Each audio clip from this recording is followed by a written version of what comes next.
Mamlakatimizda narkotik moddalarning iste'mol qilinishi va noqonuniy aylanmasiga qarshi murosasiz kurash olib borilmoqda.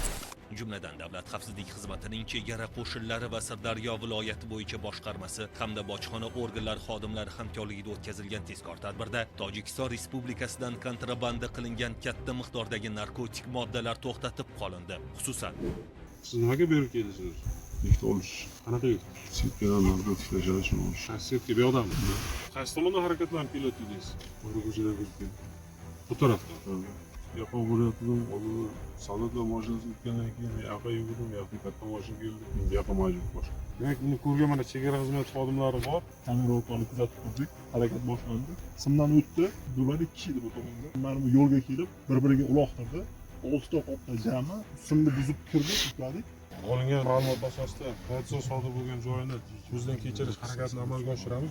O'zbek-tojik davlat chegarasining Xovos tumani Sharqobod mahallasi hududidan o'tuvchi qismida tojikistonlik narkokuryerlar tomonidan chegara sim to'siqlari ustidan uloqtirilgan 6 dona sumkalarni qabul qilib olgan vaqtlarda 1983 va 1990-yillarda tug'ilgan 2 nafar mahalliy fuqaro chegara naryadi tomonidan ushlandi. Ushbu sumkalar xolislar ishtirokida ko'zdan kechirilganda, ularning ichida 8 kilogramm 314 gramm geroin va 54 kilogramm 458 gramm opiy moddalari borligi ma'lum bo'ldi. Hozirda mazkur shaxslarga nisbatan Jinoyat kodeksining 246-moddasi 2-qismi va 25 orqali 273-moddasi 5-qismi bilan jinoyat ishi qo'zg'atilib, qamoq ehtiyot chorasi qo'llanildi.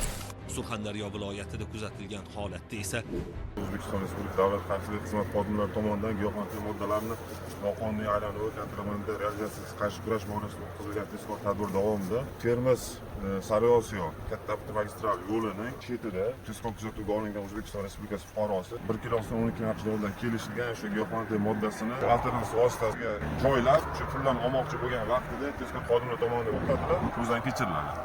Davlat xavfsizlik xizmati hamda bojxona va ichki ishlar organlari xodimlari tomonidan Sariosiyo tumanida o'tkazilgan tezkor tadbirda mazkur tumandagi umumiy o'rta ta'lim maktablaridan birida o'qituvchi bo'lib ishlovchi 1984-yilda tug'ilgan fuqaro muqaddam tojikistonlik narkokuryerlar yetkazib bergan 14 kilogramm 680 gramm opiy moddasini shartli xaridorga 180 ming AQSh dollariga sotgan vaqtida ashyoviy dalillar bilan qo'lga olindi. Holat yuzasidan unga nisbatan Jinoyat kodeksining 273-moddasi 5-qismi bilan jinoyat ishi qo'zg'atilib, qamoq ehtiyot chorasi qo'llanildi. Hozirda giyohvandlik vositasining kelib chiqish manbasini va narko savdogarning jinoiy sheriklarini aniqlash bo'yicha zarur chora-tadbirlar ko'rilmoqda. O'tkazilgan tezkor tadbirlar natijasida qo'shni mamlakatdan olib kelingan jami 77 kilogramm 452 gramm giyohvandlik vositalari musodara qilindi. Hurmatli fuqarolar, agarda bu kabi qonun buzilish holatlariga duch kelsangiz, Davlat xavfsizlik xizmatining 1520 qisqa raqamiga qo'ng'iroq qilib xabar bering. Shaxsingizning sir saqlanishi